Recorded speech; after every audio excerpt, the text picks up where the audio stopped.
सबसे पहले आप सभी बच्चों को मैं बहुत बहुत बहुत थैंक यू बोलना चाहता हूं, क्योंकि इतने कम समय में आपने जो हमारे चैनल को प्यार दिया है और आपने जो हमारे चैनल को सपोर्ट किया है, उससे हमें बहुत मोटिवेशन मिलती है। आपके इतने अच्छे अच्छे इतने सारे कमेंट्स आते हैं हमारे पास कि सर हमारी पढ़ाई चल रही है आपके साथ, हमारे स्कूल में बहुत अच्छे मार्क्स आए हैं। तो ये सब पढ़कर, ये सब सुनकर मुझे भी बहुत मोटिवेशन मिलती है। और बच्चों, मैं चाहता हूं कि मैं इसी तरह आपको 100% बेस्ट क्वालिटी कंटेंट प्रोवाइड करता रहूं, ताकि आपके स्कूल में और आपके फाइनल एग्जाम्स में मार्क्स बहुत अच्छे आए। अब इस छोटे से वीडियो मैसेज में मैं आपको एक बहुत ही इंटरेस्टिंग चीज बताने आया हूं। क्या आपको पता है, जब आप हमारी वीडियोस को देखते हैं तो नीचे आपको एक थैंक्स का बटन नजर आता है। ये YouTube का एक बहुत ही अमेजिंग फीचर है जिसको बोलते हैं सुपर थैंक्स। आप सभी बच्चों के प्यार और आप सभी बच्चों के ही कम्युनिटी को मिलाकर हमारा ये चैनल बनता है। अब जो भी आप बच्चे अगर हमारी इस वीडियो सीरीज को एंजॉय करते हैं और इससे अच्छे से पढ़ाई करते हैं, तो आप अपना एक छोटा सा सुपर थैंक्स हमारे पास इस बटन के थ्रू भेज सकते हैं। अब आपको लगेगा कि सर ये सुपर थैंक्स हम आपको क्यों भेजें, हम आपको ये 1 रुपया भी क्यों दें। तो बच्चों, मैं आपको बताना चाहता हूँ, ये सुपर थैंक्स सिर्फ रुपए का नहीं होता। ये सुपर थैंक्स होता है एक फीलिंग का, एक सपोर्ट का और एक हमारे दिल से दिल के कनेक्शन का। और इसके अलावा हमारा जितना भी सुपर थैंक्स के थ्रू फंड रेज होता है, वो सीधा जाता है बच्चों हमारे आरकेजी फाउंडेशन में। आरकेजी फाउंडेशन हमारा एक एनजीओ है जिसके तहत हम क्लास 6 से लेकर क्लास 12 के सभी अंडर प्रिविलेज्ड स्टूडेंट्स को उनके एजुकेशन में मदद करते हैं। तो बच्चों, आपका एक छोटा सा सपोर्ट हमारे चैनल को मोटिवेशन देता है, हमें प्रोत्साहित करता है कि हम और बेहतर कंटेंट आपके लिए बनाएं। और हमारी पूरी कोशिश रहती है कि आपको 100% इस तरह से कंटेंट प्रोवाइड किया जाए कि आप अपने मार्क्स बहुत अच्छे से स्कोर कर पाएं। तो आप जब भी मेरी कोई वीडियो अगर एंजॉय करें और उसमें आपको पढ़ने में मजा आए, आपकी कोई नई लर्निंग हो, कोई वैल्यू एडिशन मिले, तो प्लीज अपना सपोर्ट जरूर दीजिएगा। आपका एक छोटा सा सपोर्ट शायद किसी और बच्चे की इनडायरेक्टली मदद भी कर दे। तो बच्चों, बहुत बहुत प्यार आप सभी बच्चों को। और हाँ, जितने भी सुपर थैंक्स हमें मिलेंगे, उन सारे सुपर परचेजर्स को मेरी तरफ से मिलेगा स्पेशल शाउट आउट। आपका कमेंट तो अलग से पिन होगा ही, और साथ ही साथ हमारे कम्युनिटी पोस्ट पे मैं सभी हमारे सुपर परचेजर्स को अलग से थैंक्स बोलूंगा। तो बच्चों, यही छोटा सा वीडियो मैसेज मैं आपके साथ लेकर आया था, और आई होप आपकी पढ़ाई बहुत अच्छी चल रही हो और आगे भी चलती रहेगी। बाकी वीडियो पूरी कंप्लीट देखना, पढ़ाई इस लेक्चर की कंप्लीट करना, और अपने जो रेगुलर कमेंट्स आप करते हो वो जरूर करना। Thank you so much. हमने आपके साथ शुरू करा था एक चैप्टर का नाम था rectification of errors. Rectification of errors का मतलब मैंने आपको ये बताया था कि इस चैप्टर में हम कुछ गलतियां करेंगे और उन गलतियों को फिर सही करेंगे। तो इसीलिए चैप्टर के अंदर बहुत सारे एरर्स होते हैं और बहुत सारे एरर्स को फिर हम रेक्टिफाई करते हैं। फिर मैंने आपको बताया था कि एरर जो होता है वो किसी भी स्टेज पर हो सकता है। हो सकता है आप रिकॉर्डिंग करते हो तब एरर हो जाए, हो सकता है आप क्लासीफाई करते हो तब एरर हो जाए, हो सकता है आप समराइज करते हो तब एरर हो जाए। तो एरर कहीं पर भी हो सकता है। बस हमारा काम ये है कि उस एरर को हमें रेक्टिफाई करना है, एक रेक्टिफाइंग जर्नल एंट्री करनी होती है। ये हमारा चैप्टर था। फिर आपको ये बताया था कि सर एरर्स कितने प्रकार के होते हैं। तो कितने प्रकार के होते हैं? 4 प्रकार के होते हैं। पहले को बोलते हैं एरर ऑफ प्रिंसिपल, मतलब महापाप। दूसरे को बोलते हैं एरर ऑफ ओमिशन, जो अपने आप में 2 प्रकार के होते हैं। एक को बोलते हैं कंप्लीट ओमिशन, एक को बोलते हैं पार्शियल ओमिशन। तीसरे होते हैं एरर ऑफ कमीशन और चौथे होते हैं कॉम्पनसेटिंग एरर। फिर बात करें अगर हम एरर ऑफ प्रिंसिपल की, तो उसका मतलब मैंने आपको बताया था कि अगर आप किसी अकाउंटिंग प्रिंसिपल का वायलेशन करते हो तो उसको हम प्रिंसिपल एरर बोलते हैं। और अकाउंटिंग प्रिंसिपल का वायलेशन का एग्जांपल था कि अगर आप किसी रेवेन्यू एक्सपेंडिचर को कैपिटल एक्सपेंडिचर समझ लेते हो, या इसका उल्टा कैपिटल एक्सपेंडिचर को रेवेन्यू एक्सपेंडिचर समझ लेते हो तो। फिर दूसरा आपको बताया था एरर ऑफ ओमिशन, जिसका मतलब था भूल जाना, जो 2 प्रकार का होता था। एक था कंप्लीट ओमिशन, एक था पार्शियल ओमिशन। कंप्लीट ओमिशन का मतलब होता है कि आप जर्नल यानी कि बुक्स में रिकॉर्ड नहीं करते और लेजर में भी पोस्ट नहीं करते। लेकिन पार्शियल ओमिशन का मतलब होता है जिसमें आप जर्नल के अंदर रिकॉर्ड तो कर लेते हो लेकिन लेजर के अंदर पोस्ट नहीं करते। तीसरा था एरर ऑफ कमीशन। वो कौन से थे? जो आपकी गलतियां होती हैं, जो आप करते हो। आप क्या क्या गलतियां करते हो? आप गलत जर्नल एंट्री रिकॉर्ड कर लेते हो, नंबर 1। आप गलत टोटलिंग कर लेते हो, नंबर 2, आप गलत कैरी फॉरवर्ड कर लेते हो, नंबर 3, और आप पोस्टिंग तो गलत करते ही हो बचपन से, नंबर 4। तो जितनी भी आपकी गलतियां हैं वो सारी कौन सी टाइप बन गई? Error of commission. और चौथा और आखिरी एरर आपको सिखाया था कॉम्पनसेटिंग एरर्स। कॉम्पनसेटिंग एरर्स में आपको बताया था कि इसमें 2 एरर्स होंगे, और एरर 1 और एरर 2 दोनों जो होते हैं वो एक दूसरे को क्या कर लेते हैं? कैंसिल आउट, यानी कि नलीफाई कर देते हैं। तो उसका भी मैंने एक छोटा सा एग्जांपल देकर आपको समझाया था। फिर उसके बाद बस हमने लास्ट एक पॉइंट लिखा था कि कौन सी गलतियां ऐसी होती हैं जिनसे ट्रायल बैलेंस टैली हो जाता है, या कौन सी गलतियां ऐसी होती हैं जिनसे ट्रायल बैलेंस टैली नहीं होता है। तो जो आपको अभी थोड़ा थोड़ा समझना सा मुश्किल लगेगा, लेकिन ग्रेजुअली आप सीख जाओगे। तो error of principle, error of complete omission या कॉम्पनसेटिंग एरर के अंदर ट्रायल बैलेंस टैली हो जाता है। लेकिन अगर आप देखो पार्शियल ओमिशन के अंदर, या पोस्टिंग ऑन रॉन्ग साइड के अंदर, या पोस्टिंग रॉन्ग अमाउंट के अंदर ट्रायल बैलेंस टैली नहीं होता है। ठीक है, तो हम यहाँ तक लिख चुके थे। तो आज की चर्चा इसके आगे से बेसिकली फ्रेश पेज पर शुरू करेंगे। बाकी ये छोटी सी बात आपने एक लिखी थी वो हम आगे भी कवर कर लेंगे। चलो, तो आज की आपको मेन हेडिंग डालनी है। सबसे पहले नए पेज पर, पेज के बीचों बीच लिखना एरर्स, और इसको ब्लॉक बना लेना।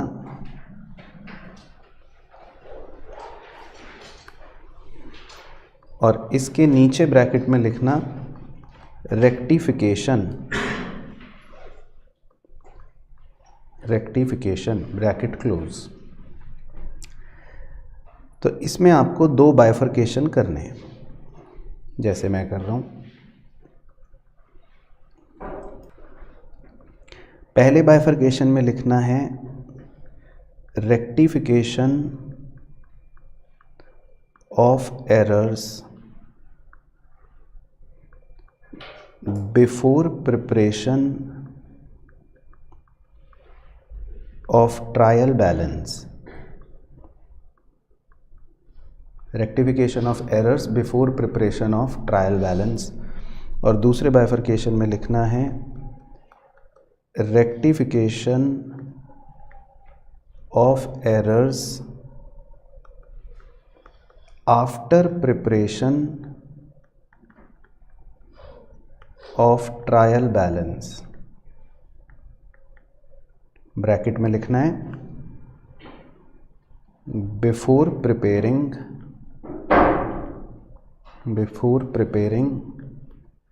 Final accounts.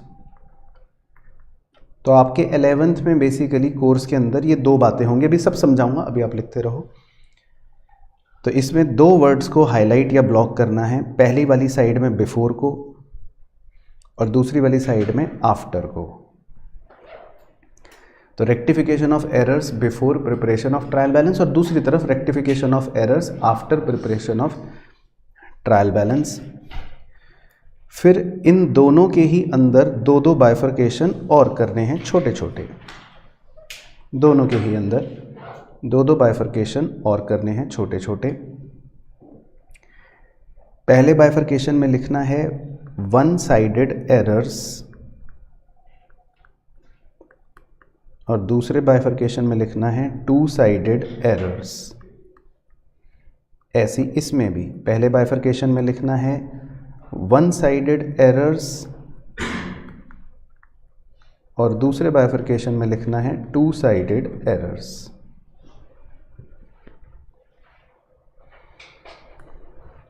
One sided errors और 2 साइडेड एरर्स। फिर वन साइडेड एरर जो सबसे पहले लिखा उसके नीचे एक छोटा सा एरो मार्क करके इसमें लिखना है ओनली स्टेटमेंट, ओनली स्टेटमेंट। फिर जो 2 साइडेड एरर्स लिखा है उसके नीचे छोटा सा एरो मार्क करके लिखना है जर्नल एंट्री, जर्नल एंट्री। फिर दोबारा से जो दूसरी तरफ वन साइडेड एरर लिखा है उसके नीचे छोटा सा एरो मार्क करके लिखना है जर्नल एंट्री, लेकिन ब्रैकेट में लिखना है with suspense account, bracket close. और फिर जो आखिरी टू साइडेड एरर लिखा है उसमें भी छोटा सा एरो मार्क करके लिखना है जर्नल एंट्री। तो बेसिकली ये पूरा चैप्टर है। जब आगे बढ़ेगा पूरा चैप्टर तो इस चार्ट के हिसाब से आगे बढ़ेगा। तो मतलब ये चार्ट जो है ये आपके लिए एक तरह से इंडेक्स हो गया मोटा मोटा कि भाई चैप्टर जो है वो ऐसे होगा, चैप्टर में ये बातें आगे बढ़ के खुल जाएंगी। तो जैसे किताब में इंडेक्स होता है ना पहले पेज पर, उसमें आपको चैप्टर की लिस्ट नज़र आ जाती है, तो ऐसे ही कुछ कुछ इस चैप्टर के अंदर मैं बता देता हूँ कि ये है क्या, क्या लिख रहे हैं हम। तो मेरे प्यारे प्यारे बच्चों, छोटे मासूम बच्चों, इस चैप्टर के अंदर बेसिकली हम जब रेक्टिफाई करते हैं, गलतियों को जब हम सुधारते हैं, तो पहला पॉइंट है, पहला केस है कि हो सकता है कि हम गलतियां ट्रायल बैलेंस के बनाने से पहले सुधारें। मतलब जैसे आपने कोई गलती करी और वो गलती हमें पता चल गई ट्रायल बैलेंस के प्रिपरेशन से पहले, तो वो केस 1 बन जाएगा। लेकिन कभी कभी ऐसा भी हो सकता है कि आपने कोई गलती कर रखी है और वो गलती हमें कब पता चल रही है, ट्रायल बैलेंस बनाने के बाद। लेकिन ब्रैकेट में लिखा है बिफोर फाइनल अकाउंट्स। हालांकि आपको पता नहीं है फाइनल अकाउंट्स क्या है ना, आपके अभी सिलेबस में। अगर आप बाद में ग्रेजुएशन या सीए करोगे तो उसके अंदर आपको एक केस 3 भी सिखाया जाता है कि गलतियां अगले साल पता चलती हैं, मतलब फाइनल अकाउंट्स प्रिपेयर होने के बाद पता चलती हैं। तो खैर वो आपके 11th में नहीं, तो इसलिए हम उस पर कोई चर्चा नहीं करेंगे। तो आपके लिए गलतियां कब पता लग सकती हैं, 2 केस बताओ अपने मुंह से, या तो ट्रायल बैलेंस बनाने से पहले या फिर ट्रायल बैलेंस बनाने के बाद। ये तो हो गया मोटा क्राइटेरिया। अब गलतियां जो होती हैं वो मैंने वैसे लास्ट लेक्चर में भी छोटा सा लिखवाया था, बस 2 तरह की होती हैं, 2 कैटेगराइजेशन हम करते हैं। एक को बोलते हैं वन साइडेड एरर्स। तो वन साइडेड एरर्स बेसिकली आप धीरे धीरे समझ जाओगे चैप्टर में। ये ऐसी गलतियां होती हैं जिसमें सिर्फ एक अकाउंट अफेक्ट होता है। कितना अकाउंट अफेक्ट होता है?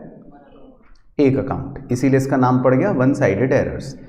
कुछ गलतियां ऐसी होती हैं जिसमें 2 अकाउंट्स अफेक्ट होते हैं, तो उनको कौन सी गलतियां बोल देते हैं?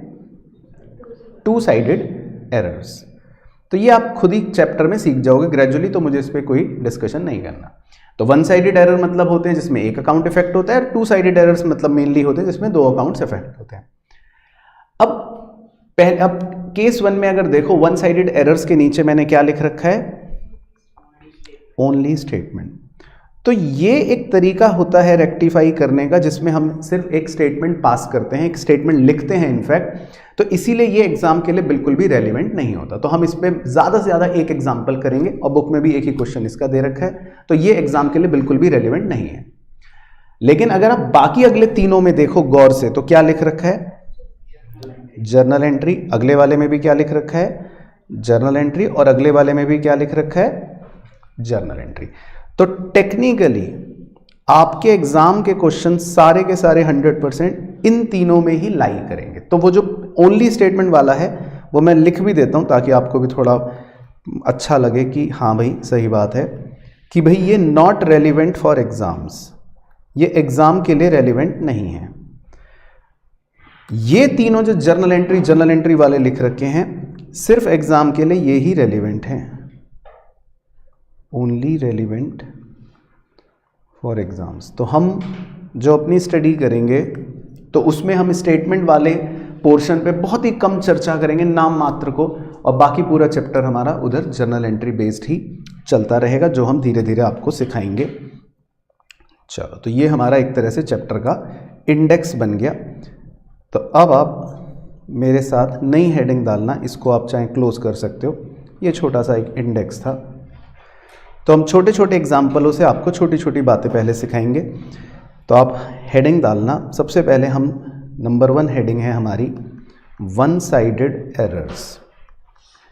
ठीक है, तो हम पहले वन साइडेड एरर्स के कुछ एग्जाम्पल्स लेकर आपके साथ चर्चा करेंगे। तो आप हेडिंग डाल लेना वन साइडेड एरर्स। तो इसमें सबसे पहले फर्स्ट एरो डाल के लिखना एरर इन कास्टिंग। दूसरा एरो डाल के लिखना error in balancing. Error in balancing. तीसरा एरो एरर इन पोस्टिंग। ठीक है। तो आम तौर पे अमूमन वन साइडेड एरर्स जो होते हैं वो कुछ इस तरह की गलतियां होती हैं जिसमें आप कास्टिंग गलत करते हो या बैलेंसिंग गलत करते हो या पोस्टिंग गलत करते हो। तो हम इसमें एक छोटे से एग्जाम्पल से देखेंगे। तो आप मेरे साथ लिखो एग्जाम्पल नंबर 1। तो इसमें लिखो following are the errors full stop rectify them, और ब्रैकेट में लिखा है ओनली स्टेटमेंट। तो हम एक एग्जाम्पल बस करेंगे जिसमें सिर्फ हम स्टेटमेंट वाला जो तरीका होता है उसकी चर्चा के हिसाब से करेंगे। तो कुछ गलतियां लिखते हैं पहले हम। सबसे पहले लिखो ए में लिखा है purchase book is undercast by ₹100। B stationery of ₹700 posted twice in stationery account, और C cash received ₹300 from Monu, comma was posted to debit of Monu account। ठीक है। तो हम 3 गलतियां हमने लिखी हैं और ये 3 गलतियां जो हैं ये सारी की सारी वन साइडेड एरर्स हैं क्योंकि हमारी हेडिंग वन साइडेड एरर की है। किसी में मैंने कास्टिंग की एरर कर दी है, किसी में मैंने पोस्टिंग की एरर कर दी है। वो आप खुद समझ जाओगे अभी थोड़ी देर में कि वन साइडेड एरर्स जो होते हैं वो क्या कहना चाहते हैं ग्रेजुअली चैप्टर के अंदर। लेकिन मैंने शुरुआत करने के लिए सबसे बेसिक सबसे पहले 3 गलतियां आपके साथ लिखी हैं, तो हम उनका एनालिसिस करेंगे। तो आप लिखो मेरे साथ सॉल्यूशन।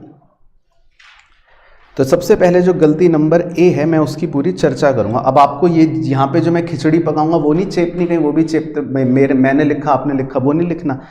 आपका मेन आंसर तो मैं अभी कहीं बाद में यहाँ लिखवाऊंगा नीचे। तो जब तक मैं इस बक्से पर ना आ जाऊं तब तक अपने पेन को उठाना मत, पेन नीचे रख दो। ठीक है, पेन को नीचे रख देना। यहाँ पे तो मैं कुछ अपनी कहानियां बनाऊंगा, वो आपको नहीं बनानी, आपका आंसर अलग होगा। अब सुनो ध्यान से, लेकिन कंसंट्रेशन जितना ज़्यादा रखोगे उतना ही सीख पाओगे, नहीं तो फिर गड़बड़ हो जाएगी। चलो, तो मैं बिल्कुल स्टार्टिंग से शुरू कर रहा हूँ। मैं पहले परचेज बुक जो हमने सीख रखा है चैप्टर उस पर जा रहा हूँ। परचेज बुक जो होती थी वो कैसी होती थी, ठीक है, शॉर्ट ढांचा बना रहा हूँ। अब परचेज बुक आपको याद है, परचेज बुक पहले तो ये बताओ परचेज बुक जब हम बनाते थे वो किस चीज़ के लिए बनाया करते थे? Credit purchase of goods. जब आप किसी भी आदमी से गुड्स खरीदते थे, किस पर खरीदते थे? क्रेडिट पर, तब बनाते थे परचेज बुक, है ना। तो जैसे मान लो आपने सोहन से कुछ गुड्स खरीदे, सोहन से, तो आपको याद है परचेज बुक कैसे बनाते थे? आप सोहन का नाम लिखते थे, फिर उसके नीचे वो सामान लिखते थे कि 100 शर्ट्स ऑफ ₹20 ईच या 20 ट्राउजर्स ऑफ ₹50 ईच, ऐसे लिखते थे। और उसका जो भी अमाउंट होता था वो सामने लिख लेते थे, मान लेते हैं 10,000, ऐसे ही करते थे। तो एक्चुअल में परचेज बुक में ऐसे रिकॉर्डिंग आपने कर रखी है ऑलरेडी, बोलो हाँ। कर रखी है। तो ये रिकॉर्डिंग जो है, ऐसे मान लो सोहन हो गया, इसी तरह फिर मान लो मोहन हो गया, इसी तरह मान लो फिर कोई गोपाल हो गया, इसी तरह मान लो कोई राजू हो गया। फॉर एग्जांपल 4 ले लेते हैं, आपने 4 अलग अलग लोगों से सामान खरीदा था, ठीक है ना। फिर आप इन सब का टोटल करते हो कि भाई परचेज बुक का टोटल क्या आ रहा है, आप इनका टोटल करते हो। और फिर इस टोटल को, अगर आपको याद हो, इस टोटल को कहाँ पोस्ट करते थे हम? सर हमें क्या पता, परचेज अकाउंट में डेबिट साइड पर पोस्ट करते थे और क्या लिखते थे? To sundries. तो ये याद है पहले तो ये बताओ कि नहीं? सर नहीं याद, तो वेरी गुड। तो अगर आपको ये भी याद नहीं है तो इसका मतलब बहुत अच्छी बात है, तो ये इसका मतलब आप पुरानी बातें ही भूल चुके हो। तो बताओ आइसक भाई, तुम्हें ये याद नहीं था ना? बोलो ना, ऑनेस्टली बोलो नहीं था, लेकिन अब देख के याद आया। परचेज बुक का टोटल कहाँ पोस्ट करते थे? टू सन्ड्रीज, याद है, लिखवा रखा है अदर बुक में, डेबिट साइड पर। परचेज बुक का टोटल कहाँ पोस्ट करते थे? डेबिट साइड में परचेज अकाउंट के लिखते थे ना, टू सन्ड्रीज। ये सिखा रखी है कहानी। अब पूरी गलती का एनालिसिस अब देखना ध्यान से। अब उसकी गलती पढ़ो, उसने लिखा है purchase book is undercast. Undercast का क्या मतलब था? अंडर कास्ट का मतलब था जब आप कम टोटल लिखते हो। तो जैसे आप ये सारी वैल्यूज को जोड़ो, 10,000, फिर 5,000, फिर 6,000, फिर 4,000, कितना आ गया? 25,000 आ गया, है ना। लेकिन गलती करने वाला व्यक्ति पता है कितना टोटल लिख रहा है? 24,900। इसका मतलब उसने ये टोटल कितने रुपए कम लिखा है? 100 रुपए कम लिखा है। पहले आप सब बच्चों को गलती समझ आ गई, क्योंकि गलती समझना ज़्यादा इंपॉर्टेंट है, तभी आप ठीक कर पाओगे। तो गलती पहले समझ आ गई, अंडरकास्टिंग किसे कहते हैं। अब इस गलती की वजह से देखो क्या आफ्टर इफेक्ट हुआ होगा। जब इसने टोटल 24,900 लिखा होगा तो इसने परचेज अकाउंट के डेबिट साइड पर कितने रुपए फिर डेबिट में पोस्ट करे होंगे? ऑब्वियसली 24,900 यही पोस्ट करा होगा, राइट। तो अब आप देखो कि एक्चुअल में इस गलती की वजह से क्या हो रहा है, वो मैं यहां हाथ का निशान बना के हिंदी में लिख रहा हूं या इंग्लिश में लिख रहा हूं, फिर आप बताना कि इस गलती की वजह से क्या मैं ये कह सकता हूं कि परचेज अकाउंट में डेबिट साइड पर 100 रुपए कम हैं। बताओ क्या आप इससे एग्री करते हो अपने पूरे होशो हवास में कि नहीं? बस मुझे इसका आंसर चाहिए कि इस पूरी गलती का एनालिसिस क्या मैं ये लिख सकता हूं कि परचेज अकाउंट में डेबिट साइड में 100 रुपए कम हैं। आप सब बच्चे इससे एग्री कर रहे हैं? बोलो हाँ, खुल के करो। हाँ, सबका हाँ है, कोई जवाब में तो हाँ नहीं कर रहा। आपका क्लियर हो गया? हाँ ठीक है। तो अब मुझे गलती सुधारनी है, हमें तो गलती सुधारनी है। तो अब ब्लू रंग के हाईलाइट पे फोकस करना। अब अगर मुझे अपनी गलती को सुधारना है तो मैं परचेज अकाउंट के अगर डेबिट साइड में 100 रुपए लिख दूं, जानबूझकर अब लिख दूं, तो अब मेरी गलती क्या हो गई? सही हो जाएगी। जो गड़बड़ हुई थी वो ठीक हो जाएगी। पहले सबको समझ आ रहा है? तो जब हम किसी भी अकाउंट के डेबिट साइड पर कुछ लिखते हैं तो टू लगा के लिखते हैं कि बाय लगा के लिखते हैं? बताओ। टू लगा के लिखते हैं, है ना, क्योंकि डेबिट साइड पे रिकॉर्ड कर रहे हैं तो टू लगा के लिखते हैं। तो आपका जो मेन सॉल्यूशन बनेगा ना, उसमें आपको एक स्टेटमेंट लिखना होता है। उसमें आपको क्या लिखना होता है? स्टेटमेंट। और उस स्टेटमेंट की शुरुआत जो होती है वो पता है कौन से वर्ड से होगी? टू। बताओ कैसे पता लगा कि टू से होगी शुरुआत? क्योंकि आप अपनी गलती सुधारने के लिए डेबिट में रिकॉर्ड कर रहे हो, तो इसीलिए स्टेटमेंट की शुरुआत भी कौन से वर्ड से होगी? टू से होगी। अगर मैं क्रेडिट में रिकॉर्ड कर रहा होता तो फिर क्या होता? बाय। पहले आपको इतनी बात समझ आई? तो हमें 100 रुपए जो हैं वो डेबिट में लिखने हैं, इसीलिए अंग्रेजी जो है वो टू से शुरू होगी। किससे शुरू होगी? टू से। अगर क्रेडिट में लिख रहे होते तो किससे शुरू होती, बाय से। पहले इतनी बात समझ आई। चलो तो अब आप मेन सॉल्यूशन लिखो, मतलब बक्से में 2। तो सर बस 2 लिख दें, खाली 2 से काम हो जाएगा। तो 2 के आगे क्या लिखना है? Hello, I'm Jasmine from Gurgaon and I have secured 98.8% in my 12th boards. और मैं सारा credit Parag sir and RKG institute को देती हूँ। मैं पहले 11th में सर को यूट्यूब पे फॉलो करती थी एंड 12th में मैंने उनके डिजिटल बैच को ज्वाइन किया एंड सर का पढ़ाने का तरीका इज़ कम्प्लीटली अमेजिंग।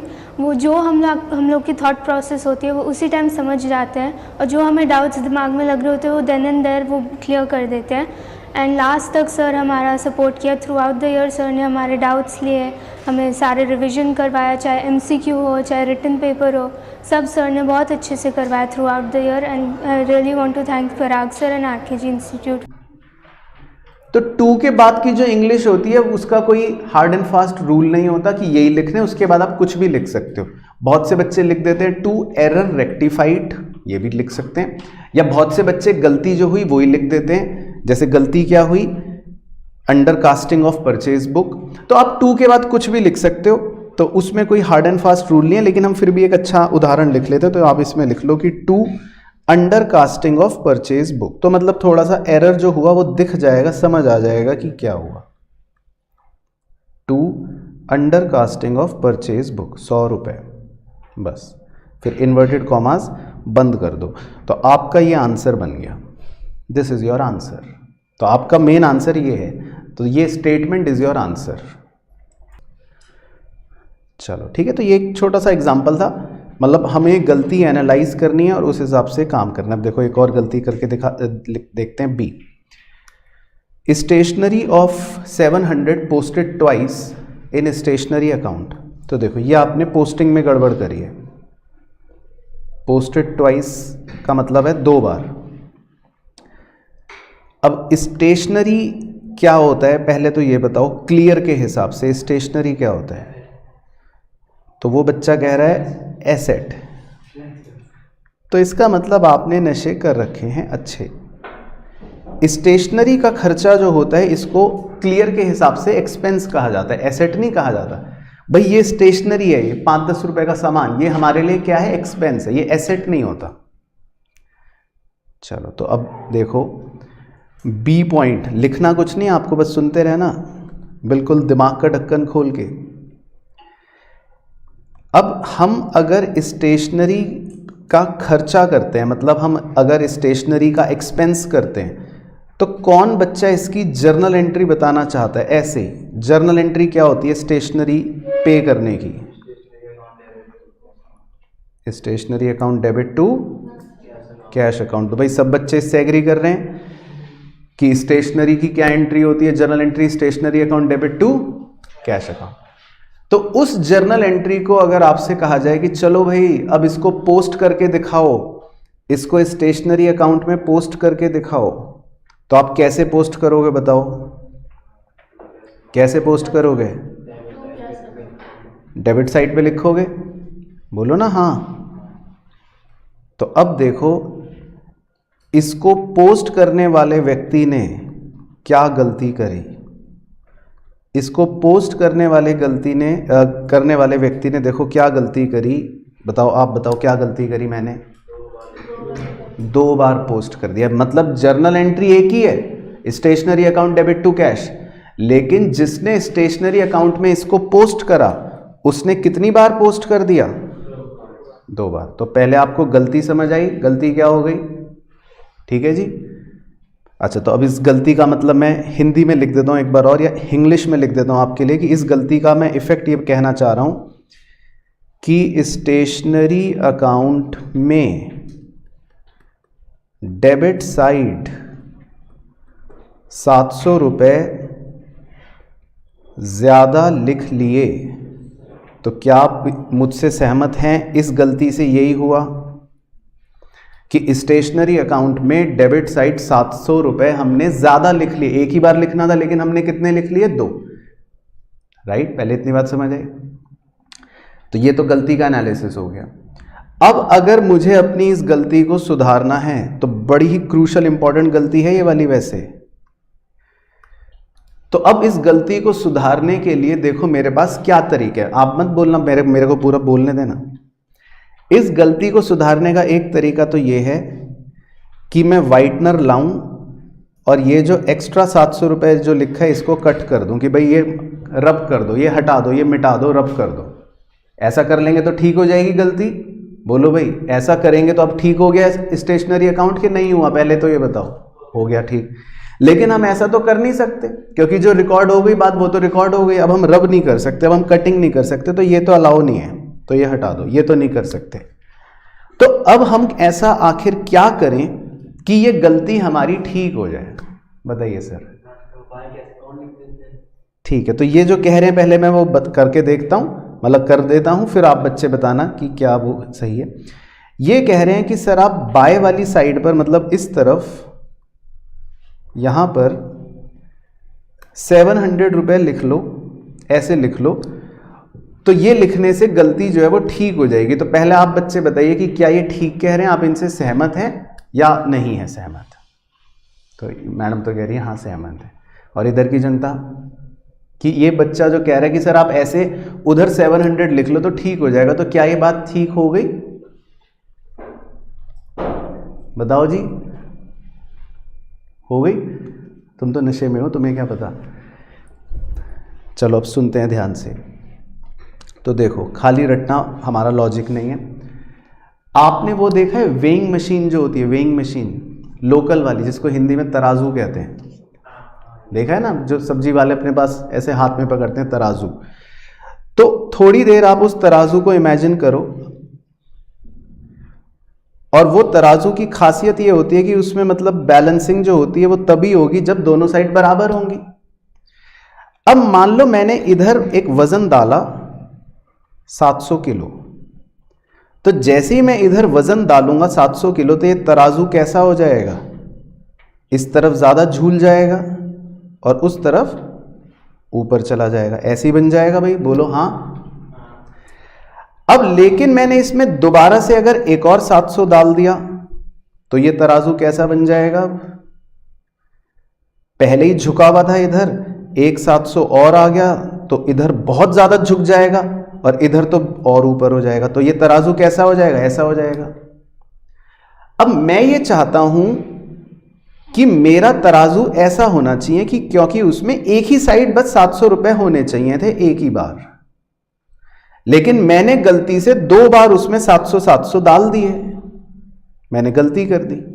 अब इधर से मैं वजन उठा नहीं सकता, मेरे हाथ बांध रखे हैं किसी ने, तो अब मुझे क्या करना पड़ेगा कि मेरा तराजू, मेरी वेइंग मशीन जो है वो ऐसे बराबर हो जाए कि वो बिल्कुल इसकी तरह बन जाए। क्या करना पड़ेगा? तो अगर मैं इस तरफ यानी कि इस दूसरी तरफ 700 रुपए रख दूं तो अब मेरा तराजू कैसा बन जाएगा? देखो भाई, आराम से विजुअलाइज करना, थोड़ी सी फिजिक्स भी लग रही होगी शायद इसके अंदर। तो आपका 700 इधर वजन होगा, 700 इधर वजन होगा और एक 700 वजन इधर होगा। तो इस तराजू का भी जो एक तरह से बैलेंसिंग है इस तराजू के अंदर, 700 डेबिट साइड और एक 700 क्रेडिट साइड, तो इस तराजू की बैलेंसिंग और इस तराजू की बैलेंसिंग सेम होगी कि नहीं, बस ये बता दो तो मैं मानूंगा कि आप सही कह रहे हो, नहीं तो नहीं। कि जो तराजू की बैलेंसिंग ये है, क्या उसी सेम तराजू की बैलेंसिंग इस तरह भी होगी कि नहीं होगी? सब बच्चे से एग्री कर रहे हैं, होगी ना? तो इसका मतलब उन महोदय ने जो आंसर दिया था वो बिल्कुल करेक्ट दिया था। यानी कि आपने अगर डेबिट साइड में 700 रुपए फालतू डाल दिया तो इस गलती को ठीक करने के लिए आप 700 रुपए को क्या कर दोगे? क्रेडिट साइड पर डाल दोगे, तो ये ऑटोमेटिकली गलती क्या हो जाएगी? ठीक हो जाएगी। ठीक है, तो उन्होंने सही आंसर दिया था। चलो, ये तो हो गई हमारी कलाकारी। अब मेन सॉल्यूशन बताओ कि आपका स्टेटमेंट कैसे बनेगा। इस बार बताओ, इस बार स्टेटमेंट की शुरुआत कैसे करोगे? टू से करोगे कि बाय से करोगे? बाय से करोगे। तो लिख लो मेरे साथ। तो एक बच्चा जा भी रहा है, उसको बाय कर देते हैं, बाय। ठीक है, तो तुम तो लिखो, उसको बाय करने दो। तो लिखो अपना मेन आंसर। तो आपका मेन आंसर बन जाएगा by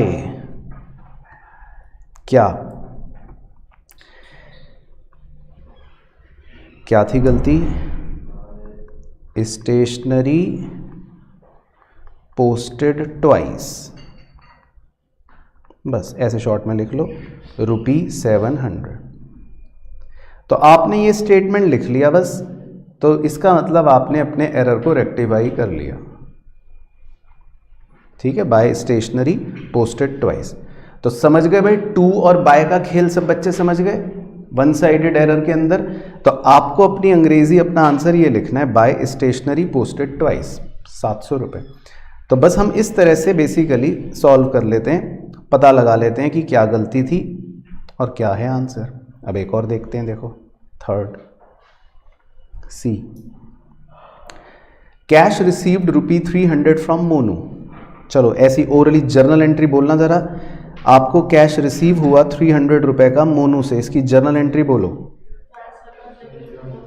cash account debit to Monu, very good.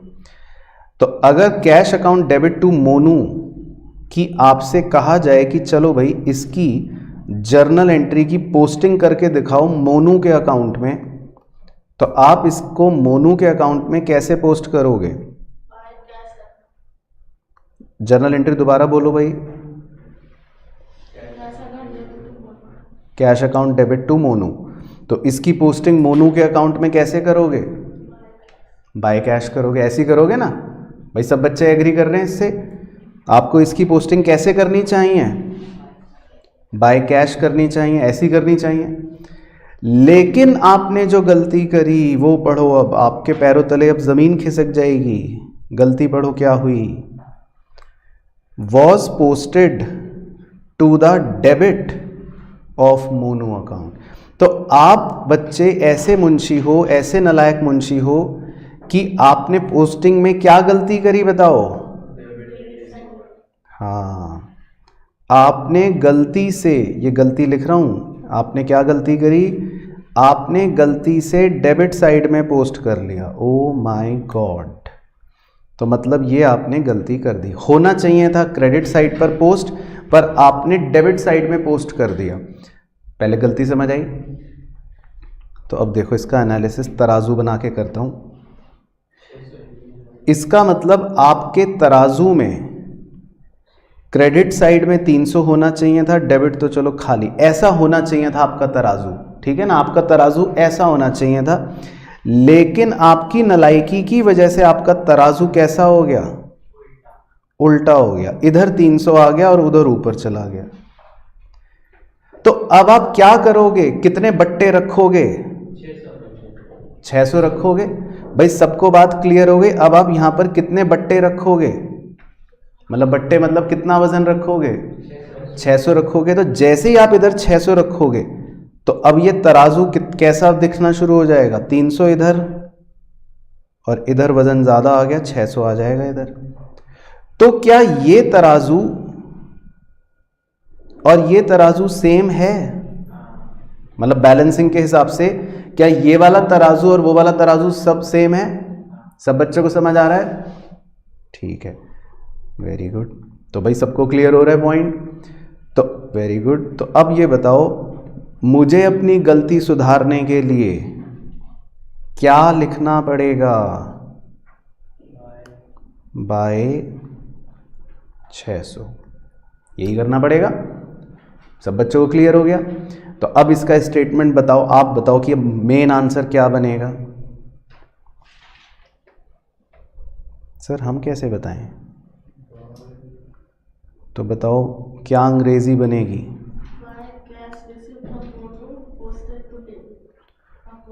और छोटा भी लिख सकते हैं, इतनी बड़ी अंग्रेजी भी लिख के क्या टीचर को परेशान करना। तो बताओ क्या बनाएंगे अंग्रेजी?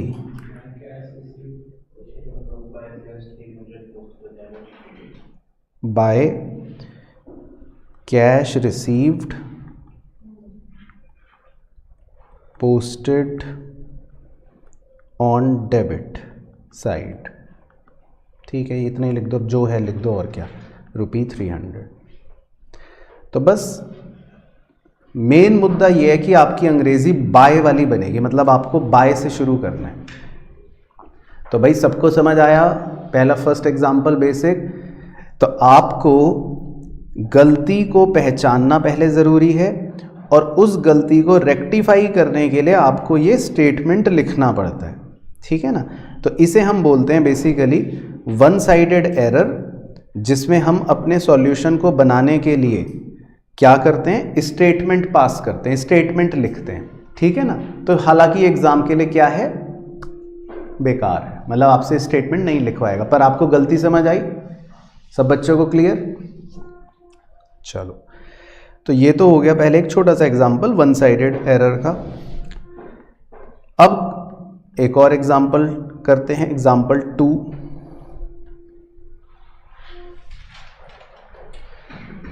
तो इस एग्जांपल 2 में लिखते हैं following are the errors full stop pass statement to rectify it. तो इसमें मैं फिर से आपको कुछ गलतियां दूंगा, 2 गलतियां दूंगा और आपको स्टेटमेंट बनानी होगी। फिर मैं आपसे पूछूंगा कि आपने क्या बनाई, फिर सही बनाई तो शाबाशी, गलत बनाई तो पहले 2 मिनट बेइज्जती, फिर चर्चा। तो देखते हैं। तो पहले ए गलती लिखो, sales return book is overcast by ₹400। ठीक है, इसमें आप दिमाग लगाना हमारे पुराने क्वेश्चन के सेम एग्जाम्पल 1 की तरह। उसमें मैंने कौन सी बुक के से समझाया था, अंडरकास्ट समझाया था, और कौन सी बुक का समझाया था, परचेज बुक का। तो अब आपको इसमें अपने आप उसी तरह दिमाग लगाना है पहले में। तो ठीक है सर, हमसे लगेगा नहीं वैसे तो। और बी दूसरी गलती भी लिख लो, cash paid ₹600 to Raju is posted in Raju account on credit side as ₹700। चलो ठीक है, तो 2 एरर्स मैंने आपको दिए, दोनों वन साइडेड एरर्स ही हैं, मतलब वही जो हमने सीखे उसी तरह दिमाग लगाना है और आपको अपना आंसर बनाना है। ठीक है, तो पहले आप करो फिर हम डिस्कस करते हैं।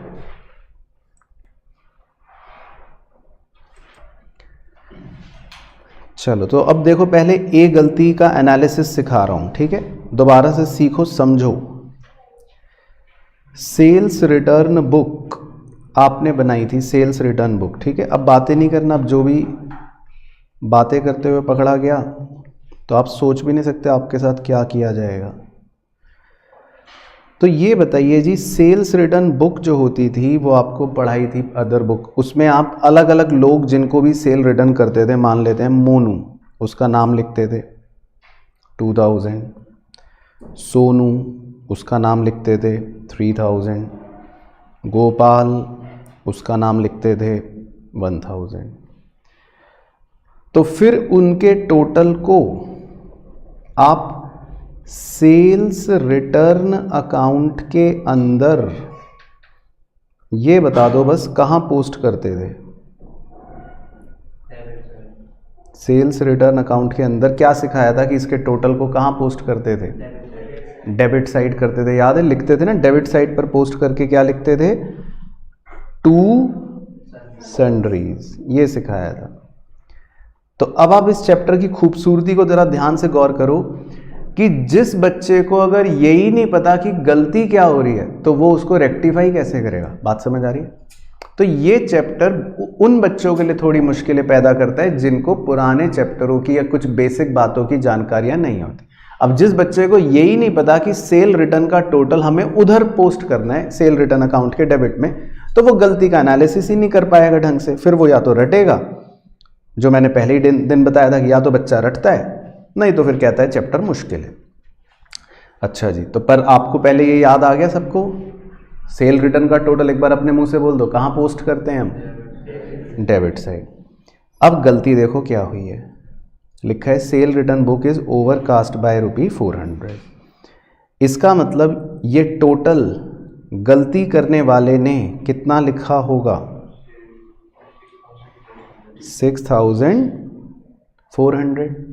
उसने ये टोटल लिखा होगा, तो इसका मतलब उसने जो पोस्ट करा होगा सेल्स रिटर्न के डेबिट साइड पर, वो भी कितना पोस्ट करा होगा? 6400। ये गलती हुई होगी।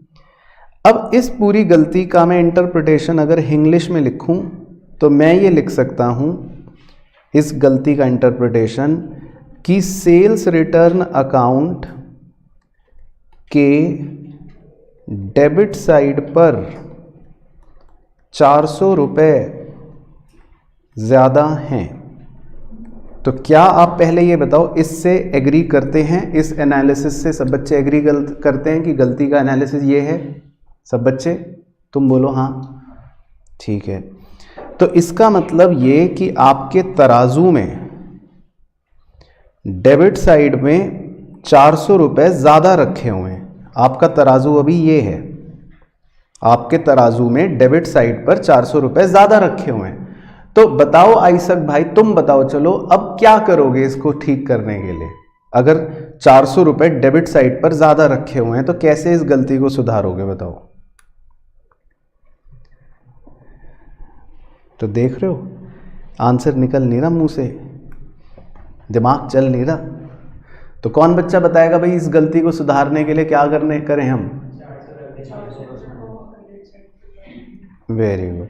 तो जब हम 400 रुपये को क्रेडिट साइड पर रख देंगे या लिख लेंगे तो आपका तराजू थोड़ा सा इस तरह से बन जाएगा, ऐसा बन जाएगा।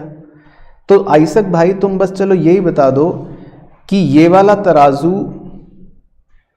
और ये वाला तराजू जिसमें 6000 रखा हुआ है, क्या ये दोनों सेम बात है या नहीं? ये बता दो। चलो तुम बस इतना फिजिक्स लगा के बताओ कि ये दोनों बैलेंसिंग सेम है कि नहीं। इससे एग्री कर रहे हो? सेम है। चलो ठीक है, तो सबको क्लियर हो गया। तो आपको अपनी गलती सुधारने के लिए बेसिकली किस साइड लिखना पड़ेगा 400 रुपये को? क्रेडिट साइड, है ना। आपको क्रेडिट साइड पर क्या लिखना पड़ेगा? 400 रुपये। क्लियर हो गया सबको? तो अब बताओ फाइनली क्या अंग्रेजी बनी, स्टेटमेंट बताओ। हाँ, तो इसका आंसर लिख लो। तो आपकी अंग्रेजी बन गई by overcasting of sales return book ₹400। अच्छा, अब ये सोचने की भूल बिल्कुल भी मत करना। कहीं बच्चा सोच रहा अरे यार ये छोड़ो ना, एग्जाम में थोड़ी ना आएंगे, तो सर ने तो पहले ही कहा था स्टेटमेंट वाले थोड़ी ना आते हैं। ये सारे सेम एरर्स जर्नल एंट्री में भी होते हैं। तो बात यह है कि आपको गलतियां पकड़ में आनी चाहिए। बात यह नहीं कि आप स्टेटमेंट कर पा रहे हो कि नहीं, स्टेटमेंट नहीं आएगा, इन्हीं एरर्स का आपको क्या करना पड़ेगा? Journal entry. तो तब आपको फिर से सांप सूंघेंगे। बात समझ आ रही है? तो इसलिए फोकस किस पर करना है आपको? एरर्स पर, कि गलती हो क्या रही है। जब तक गलती नहीं समझ में आएगी तब तक आपको बस रटने का ही फिर एक सहारा है, बाकी तो नहीं और कोई सहारा। चलो अब बी करते हैं डिस्कस, देखते हैं जिन्होंने करा तो वो सही था या नहीं। Cash paid ₹600 to Raju. तो प्रज्ञा दीदी इसकी जर्नल एंट्री बोलो 2 बार loudly. Cash paid ₹600 to Raju की जर्नल एंट्री, और कोई बच्चा नहीं बोलेगा, तो 2 बार इसकी जर्नल एंट्री लाउडली बोलनी है। कैश पेड 600 टू राजू की, ठीक है। एक बार और लाउडली, ठीक है, वेरी गुड। तो एंट्री तो सही है। अब इसकी पोस्टिंग बतानी है कि जो जर्नल एंट्री आपने बोली Raju debit to cash account 600 रुपये, उसकी पोस्टिंग राजू अकाउंट में कैसे होनी चाहिए? डेबिट साइड में टू कैश। वेरी गुड, चलो थैंक गॉड। तो यहाँ तक सबको पहले ओके? यहाँ तक सब बच्चों को ओके? बोलो ना हाँ। तो अब गलती क्या हुई मोक्ष बाबू? गलती पढ़ो क्या हुई, लिखा है is posted in Raju account on credit side. तो इसका मतलब ये गलती करने वाला पक्की बात है आइसक भाई ही होंगे कि उन्होंने राजू अकाउंट में कहां पोस्ट कर दिया, क्रेडिट साइड। और वो भी आगे पढ़ो, एज कितने रुपए पोस्ट कर दिए, 700 रुपए। तो अब मैं गलती करके दिखा रहा हूं, देखो लाल पेन से। तो गलती करने वाले बच्चे ने तो राजू के अकाउंट में कौन सी साइड पोस्ट कर दिया, क्रेडिट साइड, और वो भी कितने रुपए पोस्ट कर दिए, 700 रुपए पोस्ट कर दिए। तो ये गलती पहले आपको समझ आ गई सब बच्चों को। तो होना चाहिए था डेबिट साइड पर 600, पर गलती से क्रेडिट साइड पर आपने 700 रुपए पोस्ट कर दिए। तो पहले गलती सबको ओके आ गई। चलो अब मैं तराजू बना रहा हूं। आपका तराजू होना चाहिए था ऐसा कि डेबिट में 600 और क्रेडिट खाली, ये सही तराजू था। पर गलत करने वाले व्यक्ति का तराजू कैसा बन गया, डेबिट खाली और क्रेडिट में उसने डाल दिया 700, उसका तराजू ऐसा बन गया। तो बताओ अब आप क्या करोगे, कितने बट्टे कहां डालोगे कि तराजू सही की तरह बन जाए। डेबिट साइड में कितना, 1300। ओके, तो बच्चे ये कह रहे हैं, जिनकी आवाज आई वो कह रहे हैं कि सर डेबिट साइड में आप 1300 रुपए के बट्टे डाल दो तो हमारा तराजू कुछ कुछ फिर ऐसा हो जाएगा। तो आप ये बताओ कि ये दोनों तराजू सेम है क्या, वेइंग दोनों की बराबर है, बैलेंसिंग की नहीं। भाई सब बच्चे सहमत हैं, किसी को ये तो नहीं लग रहा कि आपके साथ जबरदस्ती करी जा रही है। तो ये दोनों बट्टे मतलब ये दोनों बैलेंसिंग सेम है तराजू की। ओके, तो इसका मतलब आपको अपनी गलती सुधारने के लिए राजू के अकाउंट में डेबिट साइड कितने रुपए लिखने पड़ेंगे, 1300 रुपए। तो क्लियर हो गया सब बच्चों को। तो अब इसका आंसर बताओ, स्टेटमेंट। तो फाइनल आंसर बताओ। तो पहला शब्द मैं बताऊंगा, आगे आप बताओगे। हाँ वो तो मुझे बताना है। तो पहला शब्द जो है वो लिख लो 2। अब उसके आगे बताओ क्या था एरर। हाँ तो वो पूरा वही लिख लो, cash paid posted on credit side, बस ऐसे ही लिख लो शॉर्ट में। और कितने रुपए, 1300। तो ये स्टेटमेंट बनाकर हम कह देंगे कि ठीक हो गया। ठीक है, तो आपको समझ आ रहा है, बोलो ना हाँ। चलो ठीक है। तो आज मतलब हमें जो करना था, पढ़ना था, बेसिकली इतना ही सिखाना था पहले तो, कि वन साइडेड एरर्स जो होते हैं मतलब उसके कुछ बेसिक एग्जांपल्स लेने थे। और बेसिकली एग्जांपल्स भी वो लेने थे जिनसे थोड़ा सा आपका सोचने का नज़रिया मैं बड़ा कर सकूं। तो समझ आ गए सारे एरर्स जो आज पढ़े। चलो ठीक है, डन। तो ये था बच्चों आज के हमारे इस लेक्चर में। आई होप आपको पूरा वीडियो लेक्चर अच्छे से समझ आया होगा।